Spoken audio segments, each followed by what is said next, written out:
welcome back.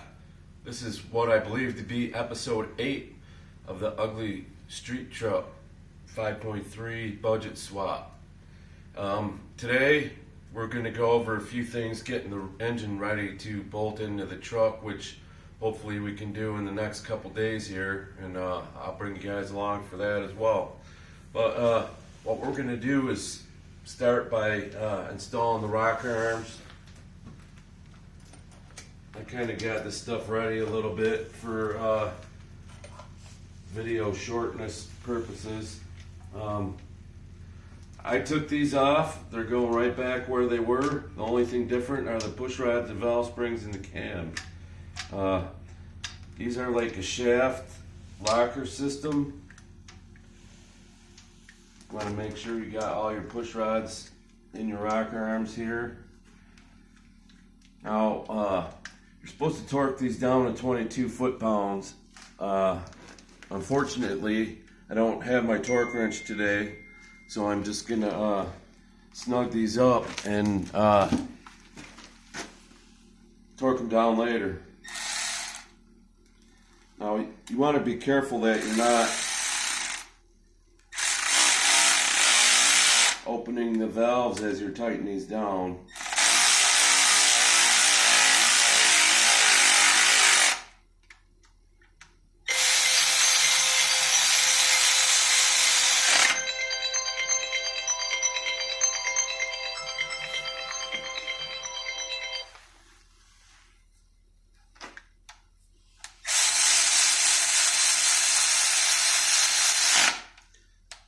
Just go through them all. If you feel them start to get tension on them, stop. And after you get all the ones that will tighten down, go through and turn the engine over a couple revolutions so they get off the back of the cam or on the base circle of the cam, so you can tighten them down. So we got the socket here ready. As you can see, I got 1, 2, 3, 4, 5, 6.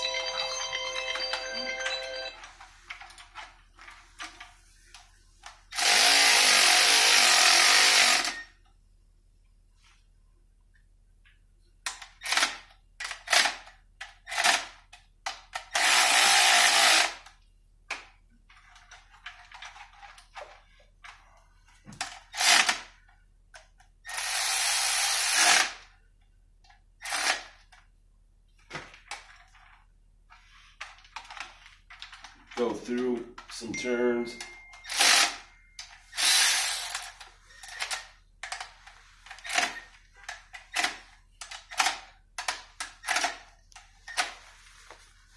That's about all there is to it. I'm going to screw this back on so stuff doesn't get here again, and then we're going to move on to the other side.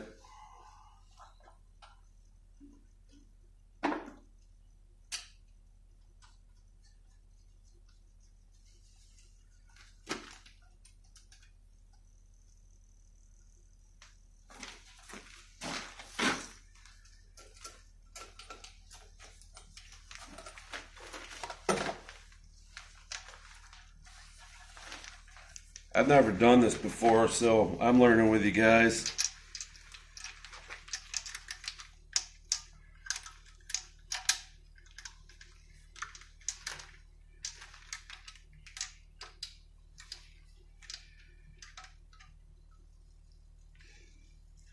You don't want to just crank these down. You want to thread them in a little bit first so you don't cross thread the bolts. These are pretty small, and it's aluminum head, so you don't want to screw that up.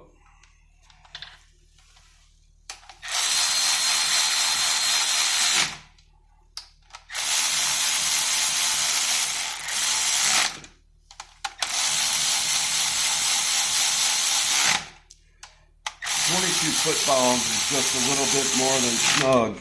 If you don't have a good feel for it, I suggest you use a torque wrench. Like I said earlier, I'm going to go back and retorque these later. I'm going to grab my torque wrench and bring it home with me Monday when I get off work so I can torque these down.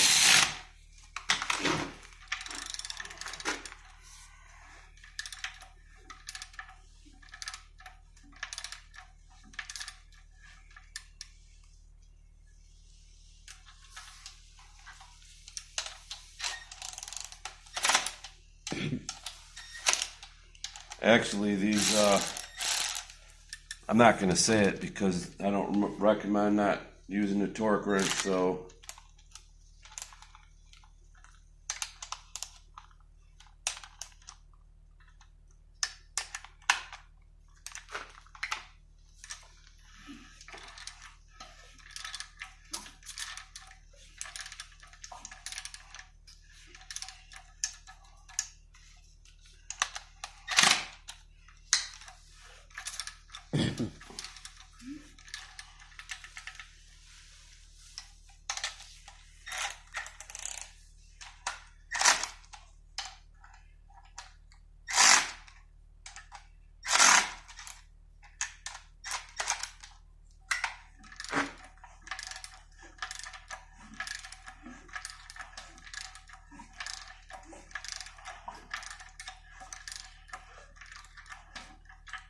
That's going to do it for that.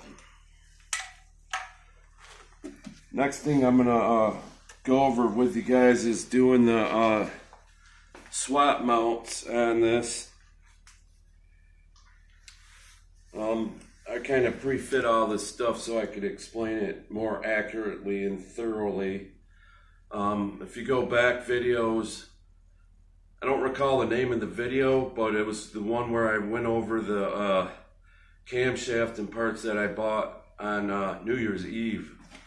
So if you look back through my videos, you can find that, and goes over the part selection and a little bit of information about that. What we have here is, I'm going to show you this one off the engine.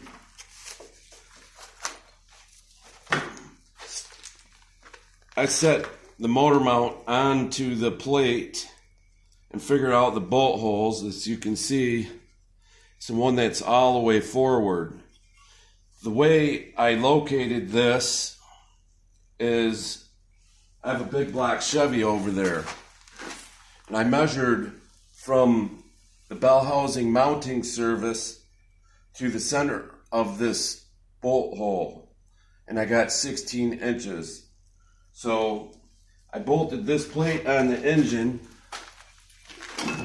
and I took my trusty tape measure here,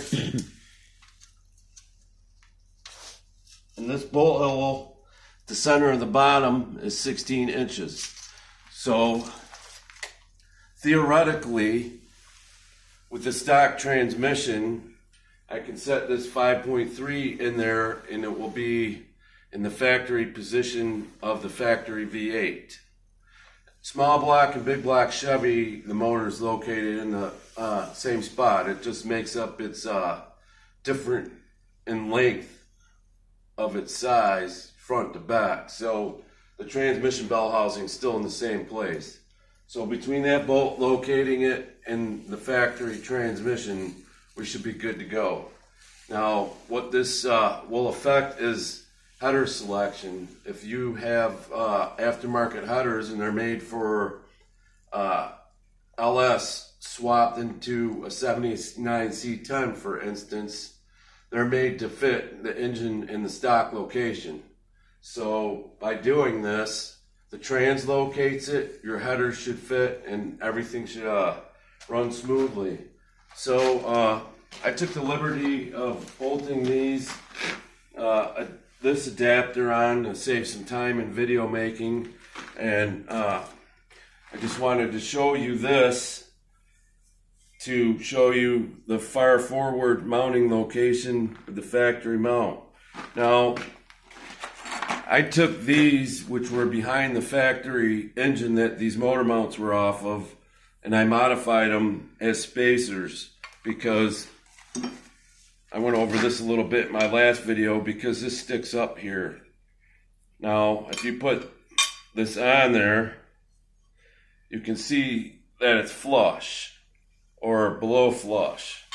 Something else you could do if you want to make sure your engine sits lower is cut this out, and that way it won't interfere with your flat plate of your engine mount, and your engine will fit correctly. In theory, there's always some kind of issue. So what we're going to do here, and we'll find out when we put the motor in a couple days. What we're going to do here is bolt this on. We'll get these on there. Then the next step would be to install the new flex plate. I got the crankshaft hub adapter that came with the flywheel kit. Comes with bolts, and should be ready to make the transmission and set the whole deal down in the truck. That way we know if the motor mounts line up and the back trans mount lines up, that we have the engine in the proper location. So let's get to it. I'm going to take these off of here.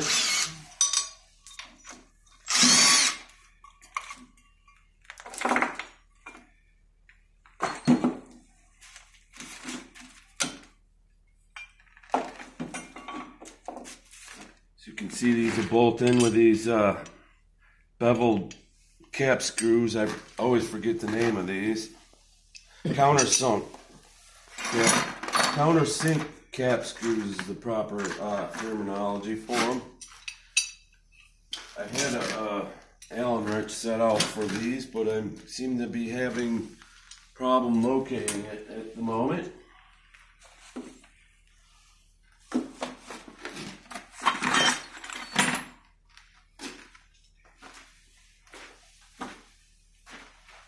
I'm just going to stay here for this one, and you can see the deal on the other side.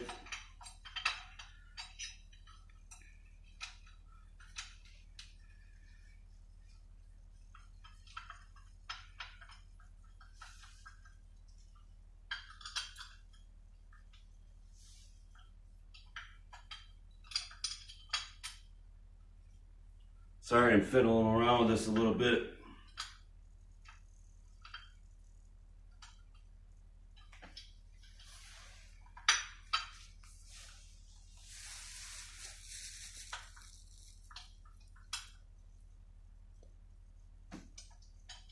Well, you guys can't see over here anyway, so we'll just put this other mount on there and call this good. Now these clamshells are for a V8 in a truck. You can do this swap on anything that uses this sort of motor mount, which would be mid-70s GMs, late models, G-bodies, Impalas, Chevelles. They switched to this style in, I believe, 73 in the bigger cars, and 75 in like the Novas and the Camaros. So make sure you do your research and see where you can use these at. So these come with 3/8 bolts. Got a lock washer.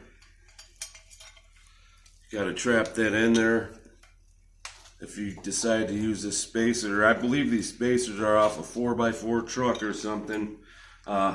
This might cause me some issues later, but I think it should be fine. We'll go over that if we get to it. So you want to use the far forward bolt hole. Got that bolt started there. Line these up.